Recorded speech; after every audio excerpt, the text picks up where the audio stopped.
12. El cielo de Atoeke era cerúleo claro con franjas brillantes aquí y allá que eran las partes visibles de la rejilla de control climático del planeta. Llevábamos varias horas volando sobre una extensa masa de agua azul grisácea y de superficie plana cuando las montañas aparecieron en la distancia. En la parte inferior eran verdes y marrones, y las cimas eran negras, grises y con vetas de hielo. Capitana de flota, ciudadanas, llegaremos aproximadamente dentro de una hora, nos informó la piloto. En la base del ascensor espacial nos habían recogido 2 aeronaves. Entre una cosa y otra, incluidas las maniobras que hizo Carl V, Fosif y Raud acabaron instaladas en la otra aeronave junto con la capitana Edmis y la auxiliar de la espada de Atagaris que la acompañaba. La capitana Edmis y yo estábamos de luto absoluto. Nos habíamos afeitado la cabeza, aunque el cabello ya empezaba a crecer de nuevo, y salvo por una amplia raya blanca pintada en diagonal en la cara, íbamos sin maquillar. Cuando el período de luto finalizara, colocaría en mi chaqueta, y junto a la de oro puro que llevaba en recuerdo de la teniente Aun, la insignia en memoria de la traductora Dlike. Consistía en un ópalo con una montura de plata y llevaba grabada la inscripción traductora Dlike Zayat Presger con letras grandes y claras. Esos eran los únicos nombres que conocíamos de la traductora. A mi lado estaba sentada Sirik Sodela, que hasta entonces apenas había pronunciado una palabra. Durante 2 largos días no había dicho nada que no fuera absolutamente necesario. Yo había solicitado que nos acompañara, lo que había dejado los jardines faltos de personal y, aunque en teoría podría haberse negado, en realidad no tenía otra elección. Supuse que la rabia que sentía le impedía hablar sin violar los términos de su reeducación, lo que le resultaría sumamente molesto, de modo que no la presioné para que hablara, aunque ya llevaba 2 días sin hacerlo. Capitana de flota, dijo por fin en voz lo bastante alta para que la oyera por encima del ruido de la aeronave, pero no tanto como para que lo hiciera la piloto. ¿Por qué estoy aquí? Habló con un tono cuidadosamente controlado, lo que sin duda le supuso un gran esfuerzo. ¿Está usted aquí para contarme lo que la ciudadana Fosif no me cuenta?, repuse yo con voz neutra y relajada, como si no fuera consciente del sufrimiento y del resentimiento que escondía su pregunta. ¿Qué le induce a pensar que estoy dispuesta a contarle algo o que puedo hacerlo, capitana de flota? Preguntó con una ligerísima tensión en la voz que rozaba el límite de lo que podía expresar sin sentir incomodidad. Volví la cabeza para mirarla, pero ella tenía la vista fija al frente, como si mi reacción no le importara en absoluto. ¿Le gustaría visitar a algún miembro de su familia? Había nacido en Suelo y algunas de sus familiares habían trabajado en las plantaciones de té. Me encargaré de que pueda hacerlo. Yo no, titubeó y tragó saliva. Por lo visto yo había tocado un tema que escocía. A efectos prácticos, no tengo familia. Vaya. No obstante, sí que tenía apellidos, de modo que no carecía de familia. Seguro que expulsarla a usted debió de ser para ellas una desgracia insoportable, pero ¿no mantiene un discreto contacto con alguna de ellas? ¿Con una madre o una hermana? En general, las Ratchais tenían progenitoras de más de una casa. Las progenitoras o hermanas de otras casas quizá no se tenían por familiares muy próximas y no tenían que prestar, necesariamente, apoyo, pero los vínculos estaban ahí y se podía recurrir a ellos en situaciones críticas. Para ser totalmente sincera, capitana de flota, la verdad es que no quiero pasar 15 días con la ciudadana Raud Denche, repuso ella como si contestara a mi pregunta. Creo que la ciudadana Raud no es consciente de lo que ocurre, repliqué yo. Parecía que la ciudadana Raud no era consciente de la gravedad de lo que había hecho o de que alguien supiera que lo había hecho. ¿Por qué vive en el subjardín, ciudadana? No me gustaban las dependencias que me asignaron. Tengo la impresión, capitana de flota, de que usted valora la franqueza. Arqueé una ceja. Sería hipócrita si no lo hiciera. Ella recibió mis palabras con una mueca de amargura. Ahora querría que nadie me hablara. Por supuesto, ciudadana. Por favor, si necesita algo, no dude en pedírmelo a mí o a cualquiera de mis Calrs. Cal 5 y Cal 8 estaban sentadas detrás de nosotras. Me volví de nuevo hacia adelante, cerré los ojos y pensé en la teniente Tisarwat, que estaba en los jardines, en el puente del lago. Los peces agitaban el agua a sus pies. Peces verdes y morados, azules y naranjas, dorados y rojos que boqueaban mientras Tisarwat echaba bolas de alimento al agua. Piat, la hija de Celar, estaba a su lado, apoyada en la barandilla, y acababa de decir algo que había sorprendido y consternado a la teniente. En lugar de preguntarle a Nave, esperé a oír la respuesta. «Eso es ridículo», exclamó Tisarwat, indignada. «No se puede decir que ser la primera asistente de la jefa de horticultura sea nada. De no ser por horticultura, nadie en esta estación podría respirar o comer. No creerás en serio que tu trabajo es inútil y sin importancia. ¿Qué trabajo? ¿Prepararle el té a la jefa de horticultura? Y gestionar sus citas, y transmitir sus órdenes, y aprender la organización de los jardines. Me apuesto cualquier cosa a que, si se quedara en casa la semana que viene, nadie lo notaría porque tú harías que todo funcionara con normalidad y sin problemas. Eso es porque todo el mundo sabe lo que tiene que hacer, incluida tú. Astuta Tisharuat. Le había ordenado que se mantuviera alejada de Basnight, lo que implicaba que no visitara los jardines, pero sabía de sobra que yo aprobaría una relación de amistad con la hija de la administradora de la estación celar, aunque solo fuera por razones políticas. No podía enfadarme mucho con ella.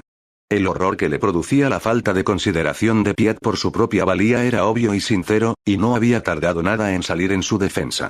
La ciudadana Piat cruzó los brazos, se volvió de espaldas a la barandilla y apartó la mirada de la teniente. Si trabajo aquí es solo porque la jefa de horticultura está enamorada de mi madre. No me extraña, porque tu madre es preciosa, afirmó la teniente Tisharuat.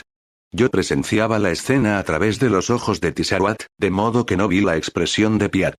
Sin embargo, podía suponerla y, por lo que oí, Tisharuat también. Y, sinceramente, tú te pareces a ella. Si alguien te ha dicho lo contrario, se interrumpió y pensé que, por un momento, ella se preguntaría si aquella era la mejor estrategia. Cualquiera que te haya dicho que te asignaron un puesto vistoso pero inútil simplemente para contentar a tu madre o que nunca serás tan guapa o competente como ella, en fin, te ha mentido. Echó el puñado de bolas de alimento para peces que tenía en la mano al agua y ésta se agitó con escamas de brillantes colores. Probablemente, por celos. Piat emitió una risa burlona que dejó claro que estaba intentando con todas sus fuerzas no echarse a llorar. ¿Por qué habría? Se interrumpió. Seguramente estaba a punto de decir un nombre que no quería pronunciar, ya que constituiría una acusación. ¿Por qué habría de tener alguien celos de mí? ¿Por qué tú pasaste las aptitudes? Yo no le había contado a Tisharuat que sospechaba que Raúl no las había pasado, pero era evidente que no había sido la Lord del Ratch durante unos días para nada. Y las pruebas indicaron que deberías ocupar un puesto de importancia. Además, cualquiera con un par de ojos en la cara puede ver que serás tan guapa como tu madre. La teniente se arrepintió enseguida de haber utilizado el tiempo verbal de futuro. Además, no era el tipo de cosa que diría una joven de 17 años. Y sacarás lo mejor de ti misma cuando dejes de escuchar a las personas que quieren hundirte. Piat se volvió hacia Tisharuat. Todavía tenía los brazos cruzados y las lágrimas resbalaban por sus mejillas. A la gente le asignan continuamente puestos de relevancia por razones políticas. Sí, claro, exclamó Tisharuat. Probablemente a tu madre le asignaron su primer puesto por razones políticas. Y entre ellas seguro que figuraba el hecho de que estaba capacitada para realizar el trabajo. Aunque, como bien sabía Tisharuat, no siempre era así. Además su comentario se correspondía peligrosamente con el de alguien mucho mayor de lo que ella era en apariencia, pero Piat no pareció darse cuenta y adoptó una actitud defensiva y desesperada. Te he visto merodear por aquí durante los últimos días. Solo vienes porque estás enamorada de la horticultora Basnight. Había dado en el clavo, pero la teniente Tisharuat mantuvo la compostura aparentemente. Si no fuera por ti, no estaría aquí. La capitana de flota me indicó que era demasiado joven para Basnight y que debía mantenerme alejada de ella. Fue una orden y no debería venir a los jardines, pero tú estás aquí y por eso he venido, así que, ¿por qué no vamos a otro lugar a tomar algo? Piat se quedó callada un instante. Por lo visto, Tisharuat la había sorprendido. Siempre que no sea al subjardín, consintió finalmente. Estoy totalmente de acuerdo, exclamó Tisharuat. Se sentía aliviada. Sabía que había ganado aquella ronda, lo que constituía una victoria secundaria, pero victoria al fin y al cabo. Todavía no han empezado a arreglarlo, así que busquemos un lugar donde no tengamos que mear en un cubo. En aquel momento, la espada de Atagaris ya se había alejado del portal fantasma y se había acercado a la estación Atoek. Desde entonces apenas había hablado con la misericordia de Kalr, lo que no era extraño, porque, en general, las naves no eran muy propensas a la cháchara insustancial y, además, todas las espadas se consideraban mejores que las demás naves. En la misericordia de Kalr la teniente Kalu acababa de terminar su guardia y Seibarden se reunió con ella en el comedor de las soldados. Tu homóloga de la espada de Atagaris ha preguntado por ti, la informó Kalu, que se sentó a la mesa, donde una etrepa le había servido la comida. Seibarden se sentó a su lado. Sí, claro. Ella ya lo sabía, por supuesto. ¿Se ha alegrado de que haya una conocida suya a bordo? No creo que me haya reconocido, repuso Ekalu. Titubeó durante un instante, pero al ver que Seibarden, que ya había cenado, la animaba con un gesto, tomó un bocado de esquel, lo masticó y se lo tragó. Al menos no ha reconocido mi nombre. Yo siempre fui, para ella, Amaatuna, y no hemos establecido contacto visual. Yo estaba de guardia. El hecho de que la teniente Amaa de Espada de Atagaris no la hubiera reconocido había despertado en Ekalu unos sentimientos complicados y no del todo agradables. Vaya, ojalá lo hubieras hecho. Me habría encantado ver la cara que ponía. Me di cuenta de que a Ekalu también le hubiera gustado ver la turbación que experimentaba la teniente de la Espada de Atagaris al encontrarse frente a frente con una oficial del mismo origen que ella. Sin embargo, la diversión que le producía a Seibarden esa misma perspectiva molestaba y consternaba a Ekalu. Me recordó, dolorosamente, algunas de las interacciones que, algo más de 20 años atrás, se produjeron entre la teniente Aun y Skaya Tower.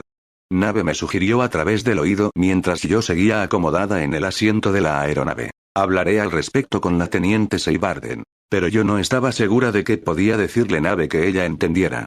En el comedor de las soldados de la misericordia de Kalr, Ekalu dijo, se pondrá en contacto contigo cuando empieces la próxima guardia.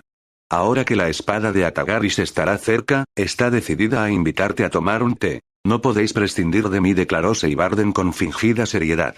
Ahora mismo solo hay 3 oficiales a bordo que podamos estar de guardia. Uy, ya te avisará Nave si ocurre algo importante.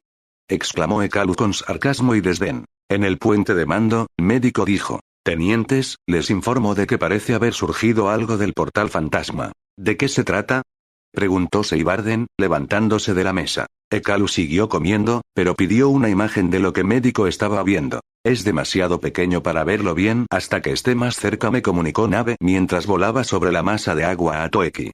Creo que se trata de una lanzadera o de un tipo de nave muy pequeña. Le hemos pedido a la espada de Atagaris que nos informe sobre ello, informó Médico desde el puente de mando. ¿Quiere decir que no han amenazado con destruirlo si no se identifica? Preguntó Seibarden, quien ahora estaba a medio camino del puente de mando. No es nada de lo que debamos preocuparnos, anunció la teniente que estaba de guardia en la espada de Atagaris con un tono que sonó muy aburrido. Solo son residuos. El portal fantasma no se limpia como los demás.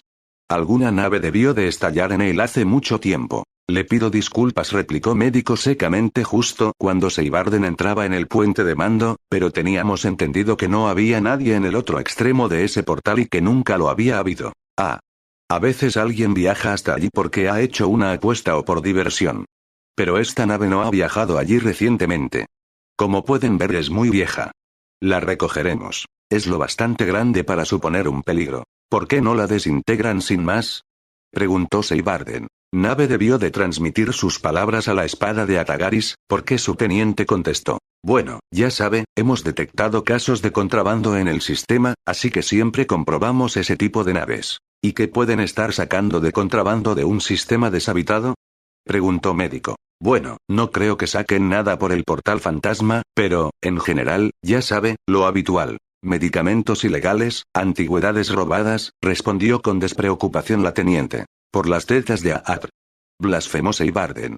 Hablando de antigüedades. Nave había solicitado a la espada de Atagaris una imagen más cercana de la nave en cuestión y, al recibirla, se la enseñó a Médico y Seibarden a la vez. Se trataba de una nave en forma de concha curva, chamuscada y con estrías. Un auténtico trasto, ¿no?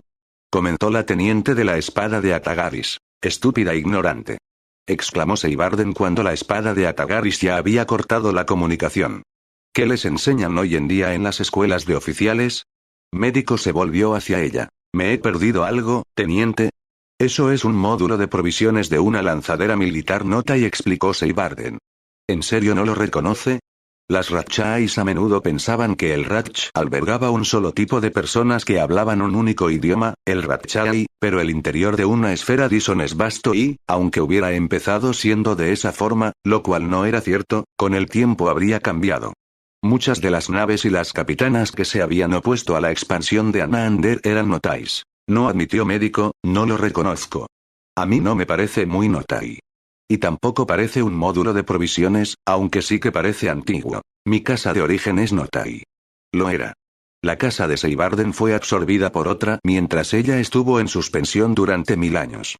Pero nosotras éramos leales. Teníamos una lanzadera antigua, de la época de las guerras, atracada en Nina y si solía ir gente de todas partes a verla. Aquel recuerdo debió de resultarle inesperadamente vívido y tragó saliva para que la repentina sensación de pérdida no resultara audible mientras seguía hablando. ¿Cómo ha podido disgregarse una nave Nota y en el portal fantasma? Ninguna de aquellas batallas tuvo lugar cerca de aquí. Nave mostró en su campo de visión y en el de médico imágenes del tipo de lanzadera de la que Seibarden hablaba. Sí, era como esta, afirmó Seibarden. Muéstranos el módulo de provisiones. Nave obedeció. Tiene una inscripción, observó médico. ¿La ve? Seibarden arrugó la frente mientras intentaba leer las palabras. ¿Puede leerla? Esencia divina de percepción, leyó Nave. Es una de las últimas en ser derrotadas en las guerras. Ahora es una pieza de museo. No parece particularmente Nota y salvo por la inscripción, señaló médico. Pero la inscripción de este otro módulo está del todo chamuscada, comentó Seibarden mientras, con un gesto, solicitaba ver la imagen del módulo que había surgido del portal fantasma. Nave, ¿de verdad no lo reconociste? No, inmediatamente contestó Nave a médico y Seibarden. Mi antigüedad es algo menor de 1000 años y nunca había visto una nave Nota y en persona, pero si la teniente Seibarden no lo hubiera identificado, yo lo habría hecho en cuestión de minutos. ¿Lo habrías hecho aunque hubiéramos creído a la espada de Atagaris? Preguntó médico. Entonces se le ocurrió otra idea. ¿Es posible que la espada de Atagaris no la haya reconocido? Probablemente, no, repuso Seibarden, si no, se lo habría comunicado a su teniente. A menos que ambas nos hayan mentido, intervino Ekalu, que había estado escuchándolo todo desde el comedor de las soldados. Curiosamente, están modificando su rumbo para recoger un residuo cuando podrían marcarlo y dejar que otra nave más adecuada se encargara de él. Lo que significa que suponen que la misericordia de Kalr no la ha reconocido, lo que me parece una suposición muy arriesgada, observó Seibarden. No sé qué opina la espada de Atagaris de mi inteligencia, comentó Nave. Seibarden soltó una breve carcajada. Médico, pídale a la espada de Atagaris que nos informe de lo que encuentren después de examinar ese residuo. Más tarde, la espada de Atagaris nos comunicó que no había encontrado nada de interés y que, en consecuencia, había destruido el módulo. La casa de la ciudadana Fosif era el mayor de 3 edificios. Una construcción alargada, de 2 plantas y con balcones de piedra pulida moteada de gris y negro, con vetas azules y verdes cuyo brillo fluctuaba con la luz. Estaba situada junto a un extenso lago de aguas transparentes y orillas pedregosas, y un muelle de madera desgastada con una pequeña y elegante barca amarrada y con las blancas velas plegadas. El lago estaba bordeado de árboles y musgo, y rodeado de altas montañas. La plantación de té estaba al otro lado de la cima de una montaña. Yo la había visto desde la aeronave. Estaba formada por ondulantes franjas verdes de aspecto aterciopelado que se extendían horizontalmente por las laderas de las montañas y, en algunos casos, rodeaban unos afloramientos de rocas negras. La temperatura del aire era de 20,8 grados centígrados y soplaba una brisa ligera y agradable que olía a hojas y agua fría. Ya estamos aquí, capitana de flota, exclamó la ciudadana Fosif cuando bajó de la aeronave. Paz y tranquilidad. En otras circunstancias le sugeriría que pescara en el lago, que diera un paseo en barca o que escalara, si es eso lo que le gusta, pero aquí solo con quedarse en casa ya se sentirá bien. Detrás del edificio principal, justo al otro lado de donde usted se alojará, hay una casa de baños en un edificio independiente. Tiene una gran bañera de agua caliente con cabida para, al menos, 12 personas. Se trata de una práctica esai. Algo salvajemente lujoso. Raúl se había puesto al lado de su madre. Bebidas en la casa de baños. No hay nada comparable a eso después de una larga noche, exclamó, esbozando una sonrisa pícara. Raúl consigue disfrutar de largas noches incluso aquí, observó Fosif, complácida, mientras la capitana Edmis y su auxiliar de la espada de Atagaris se acercaban. Ay, quien pudiera volver a ser joven. Pero vamos, le mostraré su alojamiento. Vimos que las vetas azules y verdes del edificio de piedra destellaban y se apagaban conforme cambiábamos de ángulo respecto a ellas. A lo largo de la pared posterior de la casa y a la sombra de 2 árboles grandes, había una franja amplia de losas grises cubiertas casi del todo de musgo y, a su izquierda, se veía la pared curva de un edificio rectangular de una sola planta. La pared larga más cercana era de madera, mientras que la corta más cercana y, se suponía, la larga del otro lado eran de cristal. La casa de baños, nos indicó Fosif con un gesto. Más allá de las losas musgosas y frente a una carretera que comunicaba la casa del lago con el otro lado de la montaña, había otra casa de piedra negra con vetas azules y verdes. También tenía 2 plantas, pero era más pequeña que la principal y no tenía balcones. A lo largo de toda la fachada se extendía un porche cubierto por un tejadillo de frondosas parras. Allí nos esperaba un grupo de personas. La mayoría de ellas iban vestidas con camisa y pantalón, o falda que parecía haber sido concienzudamente confeccionada con pedazos de pantalón viejo. Las telas, que en su día debieron de ser de brillantes colores azules, verdes y rojos, estaban desgastadas y descoloridas. Ninguna de aquellas personas llevaba guantes. Junto a ellas había otra persona vestida con la ropa normal y convencional: chaqueta, pantalón, guantes y unas cuantas joyas. Por sus facciones deduje que se trataba de una capataz samirenda. Nos detuvimos a unos 3 metros del grupo, en la sombra que proporcionaba el amplio porche, y Fosif dijo, como sabía que quería oírlas cantar: «Aquí están, capitana de flota. Solo por usted».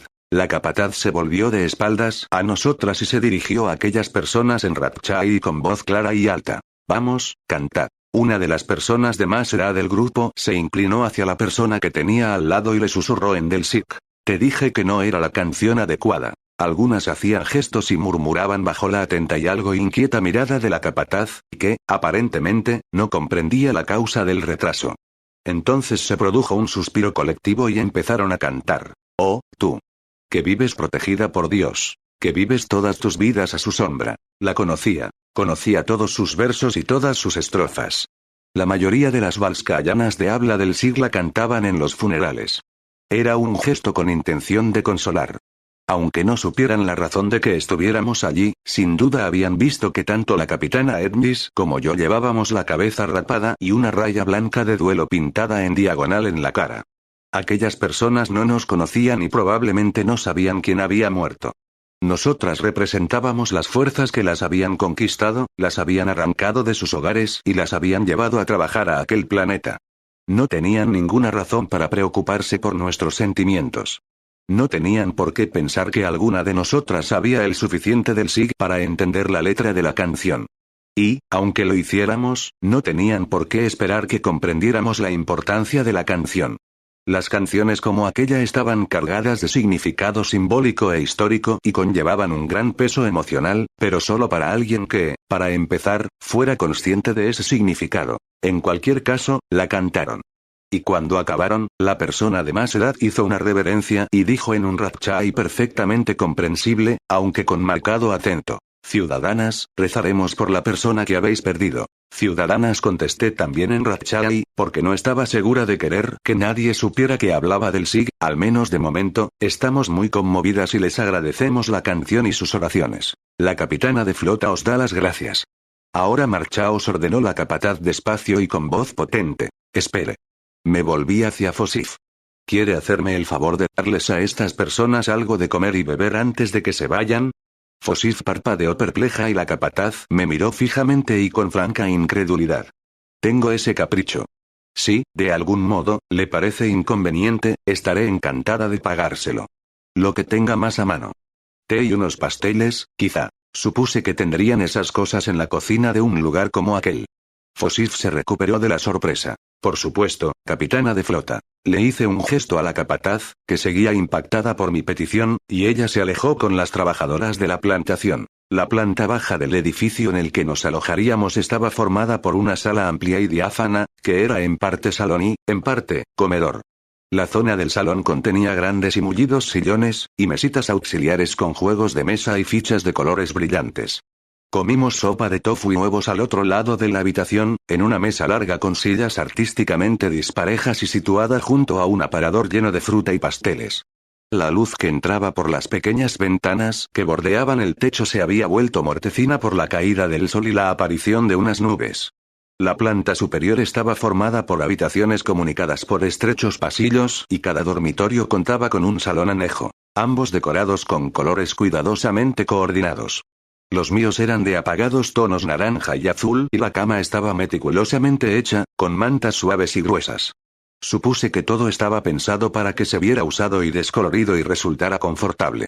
A primera vista, se podía pensar que se trataba de una casita de campo informal, Pero, en realidad, todo había sido elegido y dispuesto intencionadamente. Antes, la casa se utilizaba como centro administrativo y almacén, comentó la ciudadana Fosif desde la cabecera de la mesa, y la casa principal era la casa de huéspedes. Ya sabe, antes de la anexión. Todos los dormitorios de la casa principal tienen balcón, añadió Raúl. Se las había arreglado para sentarse a mi lado y se inclinaba hacia mí con la cabeza ladeada y una sonrisa de complicidad, lo que resulta muy oportuno si has quedado con alguien. Me di cuenta de que intentaba flirtear conmigo, lo que, en el mejor de los casos y teniendo en cuenta que yo estaba de luto, resultaba sumamente impropio. Ja, ja. Se rió la ciudadana Fosif. Raúl siempre ha encontrado las escaleras exteriores de gran utilidad. Y yo también, cuando tenía su edad. La ciudad más cercana estaba a 1 hora de viaje en aeronave y allí no había nadie con quien quedar salvo las habitantes de la casa, como las primas y las clientas. Las personas que vivían en una misma casa no siempre tenían una relación de consanguineidad, lo que haría inadmisibles las relaciones sexuales entre ellas. Seguramente, Raúl tenía ese tipo de relación con algunas de las personas que vivían allí y no tenía que amenazar a las sirvientas. La capitana Edmis estaba sentada delante de mí y la espada de Atagaris esperaba en posición de firmes a pocos metros detrás de ella por si la capitana requería de sus servicios. Al ser una auxiliar, no estaba obligada a guardar luto. KR5 estaba de pie detrás de mí y, por lo visto, había convencido a todas las presentes de que ella también era auxiliar.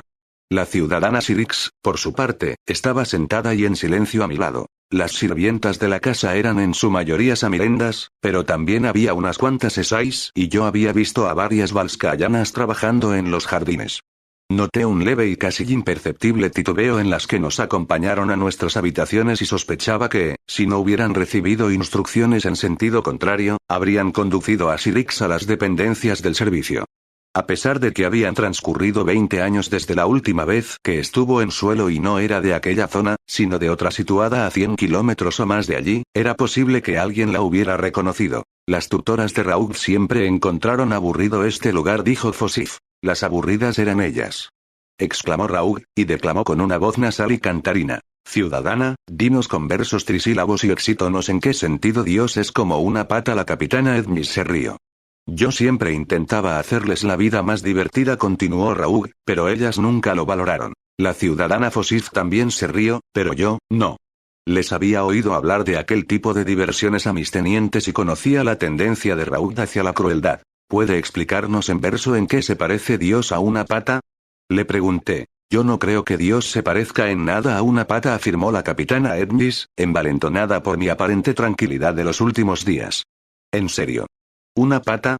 Pues es indudable que Dios es una pata, la amonesté yo. Dios era el universo y el universo era Dios. Fosif le restó importancia a mi aseveración sacudiendo la mano. Sí, claro, capitana de flota, pero se puede afirmar lo mismo sin toda esa parafernalia poética y declamatoria. Además, ¿a qué viene elegir algo tan ridículo como una pata? Añadió la capitana Edmis. ¿Por qué no preguntar en qué se parece Dios a los rubíes, las estrellas o... Señaló vagamente alrededor, incluso al té? Sería mucho más correcto compararla con algo valioso, algo vasto. Su propuesta merece ser considerada atentamente, repuse yo. Ciudadana Fosif, tengo entendido que aquí el té se recolecta y se procesa manualmente. Así es. Exclamó Fosif radiante. Estaba claro que ese era uno de los factores en los que se basaba su orgullo. Las hojas se recolectan a mano. Puede usted verlo cuando quiera. Y la planta de elaboración está cerca y resulta cómodo visitarla. Quizá lo considere una actividad correcta. Se interrumpió y parpadeó. Por lo visto alguien que estaba cerca le había enviado un mensaje. Mañana se hará la recolección en la zona que está justo al otro lado de la montaña y el proceso de elaboración del té se alargará durante todo el día y la noche. Hay que dejar que las hojas se marchiten y removerlas hasta que alcanzan el grado de maduración adecuado, y después tienen que fermentar y se enrollan en el momento preciso. A continuación se clasifican y se someten al secado final. Todos estos procesos pueden realizarse con máquinas, claro. De hecho, algunas cultivadoras lo hacen y obtienen un té perfectamente aceptable. Percibí un levísimo deje de desdén y repulsa cuando pronunció las palabras perfectamente aceptable.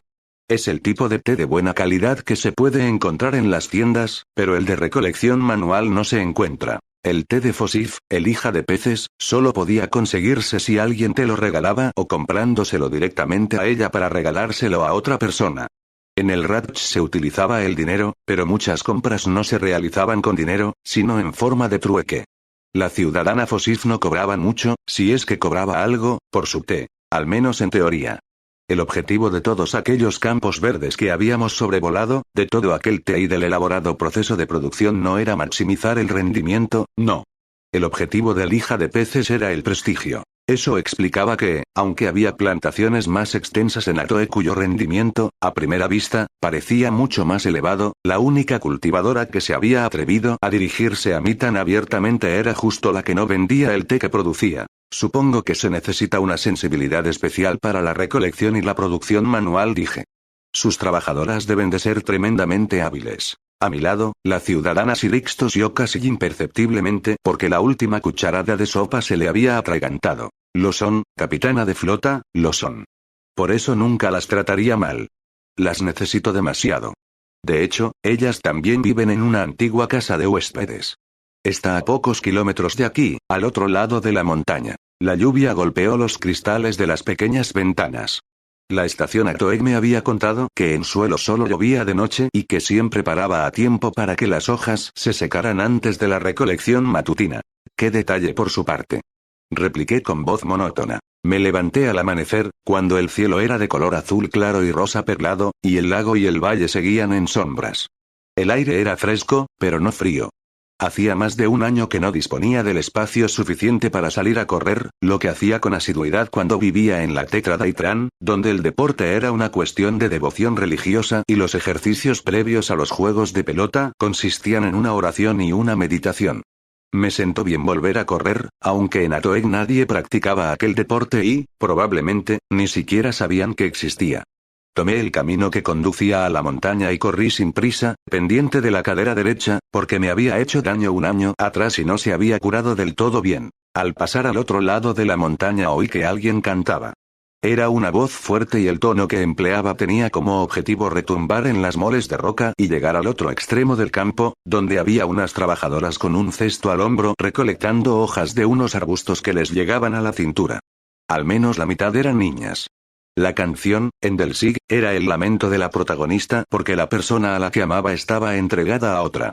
El tema era típicamente valscayano y no se daría en una relación típica entre Ratchais. La había oído antes y despertó en mí un vivo recuerdo de Valskai y del olor a piedra caliza mojada del distrito plagado de cuevas en el que estuve antes de abandonar aquel planeta. Por lo visto, la cantante estaba de vigía, porque conforme me acercaba, cambió la letra de la canción, aunque siguió cantando en Delsig, una lengua que apenas resultaba comprensible para las capataces. Aquí llega a la soldado. Tan ávida, tan hambrienta de canciones. Tantas ha tragado que rezuman, rebosan de las comisuras de su boca, y salen volando. Ansiosas de libertad. Me alegré de que mi expresión facial fuera totalmente voluntaria, porque la cantante improvisó la letra con tanta habilidad y encajando también las palabras en la melodía que, de no ser así, no habría podido evitar sonreír y revelar que la comprendía. Pero fingí no entenderla y seguí corriendo, aunque sin dejar de observar a las trabajadoras. Todas parecían ser valscayanas. La sátira de la cantante acerca de mí estaba dirigida a ellas, ya que el Delsig era un idioma valscayano. En la estación Atoeg me explicaron que todas las trabajadoras agrícolas de la plantación de Fosif eran valscayanas y me pareció extraño. Que algunas lo fueran era normal, pero no todas y, al corroborarlo en persona, volví a sorprenderme. Si a un planeta como aquel llegara una nave llena de valscayanas, serían repartidas entre docenas de plantaciones o enviadas a otros lugares donde se necesitara mano de obra. O se mantendrían en animación suspendida y serían reanimadas poco a poco a lo largo de decenios. En tal caso, en aquella plantación habría alrededor de media docena de valscayanas, pero allí debía de haber 6 veces más. Yo esperaba ver una mezcla de samirendas, esais, y chanas e incluso a miembros de otras razas, porque, sin duda, antes de la anexión, en Atoeg vivían otros grupos étnicos aparte de las esais y las ichanas. También me pareció extraño que hubiera una separación tan marcada entre las sirvientas que trabajaban al aire libre, que por lo que había visto aquella mañana y el día anterior eran todas valscayanas, y las que trabajaban puertas adentro, que en su mayoría eran samirendas y alguna que otra esai. El sistema valskayano había sido anexionado 100 años atrás y, a aquellas alturas, al menos algunas de las primeras deportadas o sus hijas deberían haber sido evaluadas y habrían accedido a puestos más elevados. Seguí corriendo hasta la vivienda de las trabajadoras, que era un edificio de ladrillos marrones sin cristales en las ventanas, aunque algunas estaban tapadas con mantas. Era evidente que nunca había sido tan grande ni lujosa como la casa en la que vivía Fosif, pero tenía una preciosa vista sobre el valle, que estaba cubierto con las plantas de té, y un camino la comunicaba directamente con el extenso y vítreo lago. El pisoteado terreno que la rodeaba debió de ser, en su tiempo, un jardín o un cuidado prado. Sentí curiosidad por ver cómo era el interior, pero en lugar de entrar sin ser invitada y que mi visita resultara, seguramente, poco grata, me volví para regresar. Capitana de flota, me dijo la misericordia de Calr en el oído, la teniente Seibarden me pide que le recuerde que tenga cuidado con la pierna. Nave, le repliqué en silencio, mi pierna me lo recuerda ella misma. La misericordia de Calr ya lo sabía, pero la conversación con Seibarden, que había dado lugar a su mensaje, había ocurrido 2 días antes. Su respuesta preocupará a la teniente, repuso Nave. Y usted parece ignorar el estado de su pierna. ¿Fue desaprobación lo que detecté en su aparentemente serena voz? Descansaré durante el resto del día, le prometí. Además, ya casi estoy de regreso. Cuando volví a cruzar la cima de la montaña, la luz del cielo y del valle eran más claras y el aire más cálido. Cuando llegué a la casa, me encontré a la ciudadana Sirik sentada en un banco en el porche con una humeante taza de té en la mano. Iba sin chaqueta, con la camisa por fuera del pantalón y sin joyas, lo que se correspondía con la vestimenta de luto. De todos modos, ella no tenía por qué guardarlo por la traductora Dlike y, por lo tanto, no se había rapado la cabeza ni se había pintado una raya blanca en la cara. Buenos días, la saludé cuando llegué al porche. ¿Querría acompañarme a la casa de baños y explicarme algunas cosas, ciudadana? Ella titubeó. De acuerdo, accedió finalmente y con cautela, como si yo le hubiera pedido algo arriesgado o peligroso. Desde el interior, el ventanal largo y curvo de la casa de baños enmarcaba unos acantilados negros y grises y unas cumbres cubiertas de hielo, y en uno de sus extremos se veía la esquina de la casa en la que nos alojábamos. Las invitadas de Fosif debían de apreciar aquel lugar por sus vistas. A pocas Ratchais se les habría ocurrido nunca convertir una pared entera de un baño en un ventanal. El resto de las paredes eran de madera clara, pulida y elaboradamente tallada. En el suelo de piedra había una piscina redonda de agua caliente y el interior estaba bordeado por un banco donde podías sentarte y sudar. Al lado había otra piscina, pero de agua fría. Después del agua caliente, la fría tonifica y cierra los poros, me explicó Sirik sentada frente a mí en la piscina de agua caliente. El calor le sentó bien a mi dolorida cadera. Salir a correr quizá no había sido tan buena idea. ¿Ah, sí? Sí. Es muy purificador. Me pareció raro que utilizara esa palabra. Debía de tratarse de la traducción al Ratchai de otra Esi o Liost más complicada. Disfruta usted de una vida muy placentera, continuó Sirix. Yo, intrigada, arqueé una ceja. Un té nada más levantarse. ¿Le lavan y le planchan la ropa mientras duerme? ¿Se viste sola siquiera? Normalmente, sí. Sin embargo, si tengo que ir muy formal me va bien contar con la ayuda de alguna experta. En realidad, yo nunca lo había necesitado, pero sí que había proporcionado ese tipo de ayuda a otras personas en varias ocasiones. Sus antepasadas, las primeras samirendas deportadas, fueron destinadas todas, o casi todas, a las montañas a recolectar té. Muchas de ellas, sí, capitana de flota. La anexión tuvo lugar hace mucho tiempo y supongo que, a medida que se volvían civilizadas, permití que se reflejara en mi voz un leve deje irónico, se presentaban a las pruebas para acceder a otros puestos. Eso tiene sentido para mí. Lo que no lo tiene es que no haya ninguna samirenda trabajando en los campos, que todas sean valskayanas o que las valskayanas solo trabajen en los campos o, como mucho, en los jardines. La anexión de Valskay ocurrió hace 100 años. ¿Ninguna valskayana ha llegado a capataz en todo este tiempo? Nadie recolectaría té si pudiera evitarlo, capitana de flota, dijo Sirik sin alterarse. La paga de las trabajadoras agrícolas está supeditada a alcanzar un peso mínimo de hojas recolectadas, pero ese mínimo es enorme. Se necesitarían 3 personas realmente rápidas trabajando de sol a sol para alcanzarlo. O una trabajadora y varias niñas, supuse yo, porque cuando pasé por los campos al amanecer vi niñas trabajando en ellos. Sirik asintió con un gesto. Por lo tanto, añadió, ninguna de las trabajadoras consigue el salario que debería cobrar. Además está la comida. Sazonan la comida, que usted probó en órbita, con ramitas y el pozo sobrante de la elaboración del té. Fosif se lo cobra. Y a un precio elevado, porque no se trata de un pozo cualquiera, sino del pozo de hija de peces. Se interrumpió un instante y respiró varias veces. Estaba peligrosamente cerca de decir algo muy enfadada. Solo les dan 2 tazones de papilla de cereales al día. Es muy poco, pero si quieren comer algo más, tienen que comprarlo. A un precio elevado, supuse yo.